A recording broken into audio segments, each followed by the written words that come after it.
Vous vous demandez peut-être ce que je vais sortir de mon chapeau. Eh bien, je sors un nouveau puzzle mathématique. Ce sont des pièces de puzzle, donc, qui sont des carrés colorés, comme celui-ci, 4 couleurs. J'ai mis un point noir en haut, c'est pour l'orientation des pièces. Donc le point noir doit se situer au sommet de la pièce. Donc j'ai des pièces en nombre fini. Bon, là j'en ai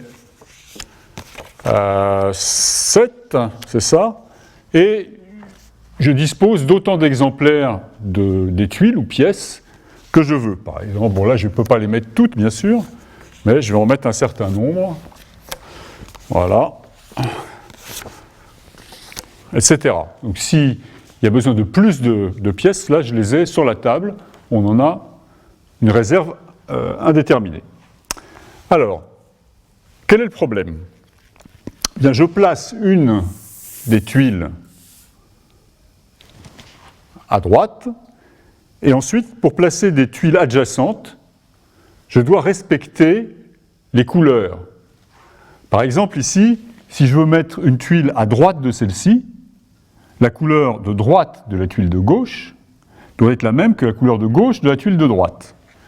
Alors là, il faudrait du blanc à droite. Une seule tuile convient, celle-là. Donc je la place. Ici, il faut que la couleur en bas de la tuile du haut soit la même que la couleur en haut de la tuile du bas. Rouge. Là, j'ai plusieurs choix qui conviennent. Celui-là, celui-là, celui-là, celui-là. Bon, je ne sais pas, mettons que je prenne celui-là. Okay. Alors là, pour placer cette tuile maintenant, il me faut avoir le bleu en bas et le vert à gauche. Bleu en bas et vert à gauche, il n'y en a pas. Donc, je ne peux pas poursuivre le pavage si je commence comme ça. Si je commence autrement, on va prendre une autre, celle-là. Là, il me faut bleu en bas et rouge à gauche. Blanc, vert, rouge à gauche. Je peux par exemple continuer avec celle-ci. OK ? Et ainsi de suite.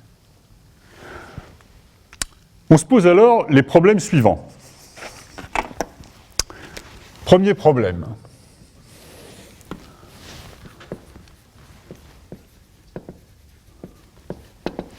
Est-ce que je peux paver avec cette tuile-là ? Est-ce que je peux paver un carré 3-3 ?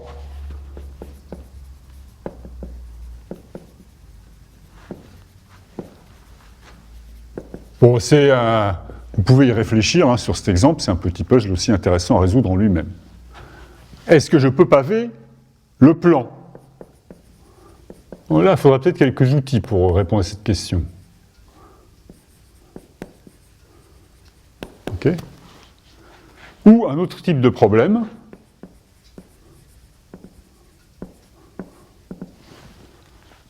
Est-ce que un pavage, par exemple, du carré 3-3,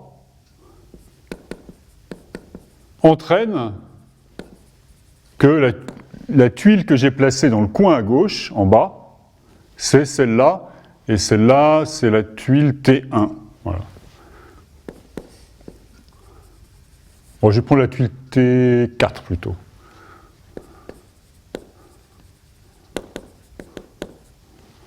Entraîne que le coin en bas à gauche est la tuile T4. Je vais les numéroter après.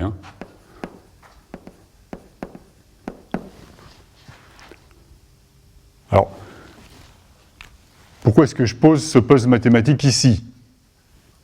Bien sûr, c'est qu'il y a un rapport avec le calcul propositionnel. En effet, on va formaliser ce problème en calcul propositionnel. Alors pour ça, je vais utiliser des variables propositionnelles qui vont m'exprimer dans l'intention qu'à la position IJ, j'ai la tuile T. Donc je vais utiliser l'ensemble de variables propositionnelles PIJ T1, PIJ Tn, pour, alors IJ dans N, si je veux paver le quart de plan, ça peut être aussi IJ dans 1, 3 au carré si je veux paver un carré 3-3. Maintenant, il faut que j'exprime que l'interprétation, que je veux restreindre les interprétations aux interprétations qui correspondent à des pavages. Donc je vais écrire les formules qui vont me dire, premièrement, que toutes les cases, soit de mon carré 3-3, soit du plan, du quart de plan, toutes les cases ont bien une tuile qui l'aurait affectée. Pour ça, j'écris une formule, PIJ T1 ou PIJ Tn. Et ceci pour tous les J concernés. Donc là, au moins une tuile par case.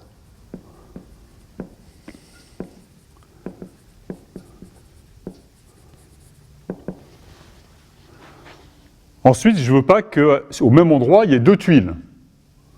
Donc je vais exprimer que si, par exemple, à la position IJ, j'ai la tuile T1, il ne faut pas que j'ai la tuile T2, ni la tuile T3, ni la tuile T4 à ces positions-là. Donc ça entraîne que je n'ai pas la tuile T2 et je n'ai pas la tuile T3, etc. et je n'ai pas la tuile T7. Bon, évidemment, il faut que j'écrive les mêmes formules en remplaçant T1 par T2, puis T1 par T3, puis etc. Donc en fait, j'ai 7 formules comme ça, et en plus, il faut que je multiplie par tous les indices concernés. Donc ça exprime que sur chaque case, j'ai une et une seule tuile. Hein, au plus une tuile ici.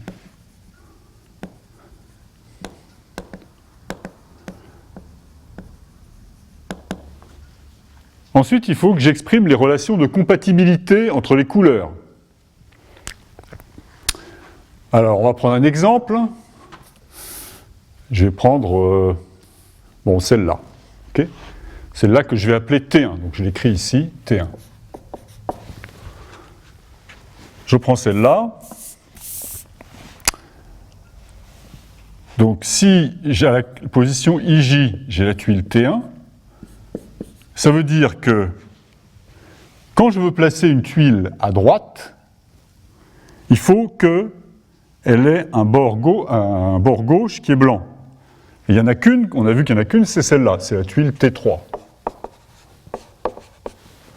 Donc, je suis obligé, quand je prends la tuile contiguë à droite, donc il y a un indice I plus 1, je dois avoir la tuile T3, on dit. Il faut que j'exprime aussi la compatibilité verticale, quelles sont les tuiles que je peux poser au-dessus. Ben là, on a vu que je peux poser la tuile T1 aussi. Mais je peux aussi poser la tuile T2.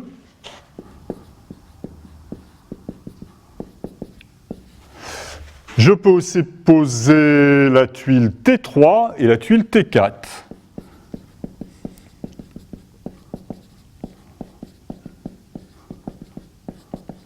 Voilà.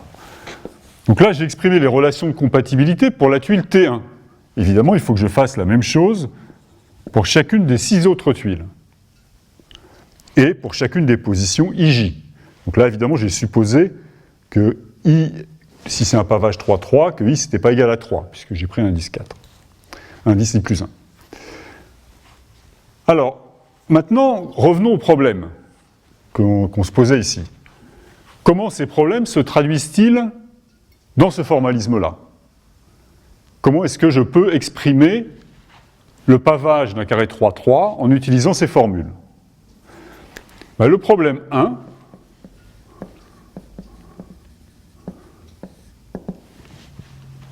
c'est un problème de satisfaisabilité.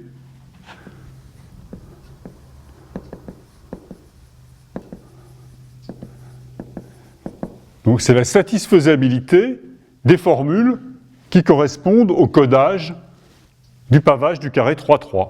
Si mon ensemble de formules est satisfaisable, je peux trouver une interprétation des variables propositionnelles qui la satisfait. Cette interprétation me dira pour chaque position IJ, quelle est la tuile que je dois poser en cette position-là.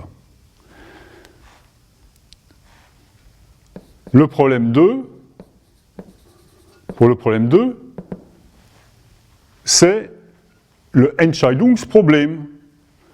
Je veux savoir si mon ensemble, je vais l'appeler SP, c'est le problème, l'ensemble des formules du pavage. Je veux savoir si SP a pour conséquence logique que dans le coin en bas à gauche, c'est-à-dire en 1,1 ici, j'ai la tuile T4, c'est-à-dire que j'ai la formule P11 T4. OK ? Alors une petite remarque pour terminer sur ce puzzle. Bien sûr, l'ensemble SP, si je considère le pavage du plan, c'est un ensemble infini.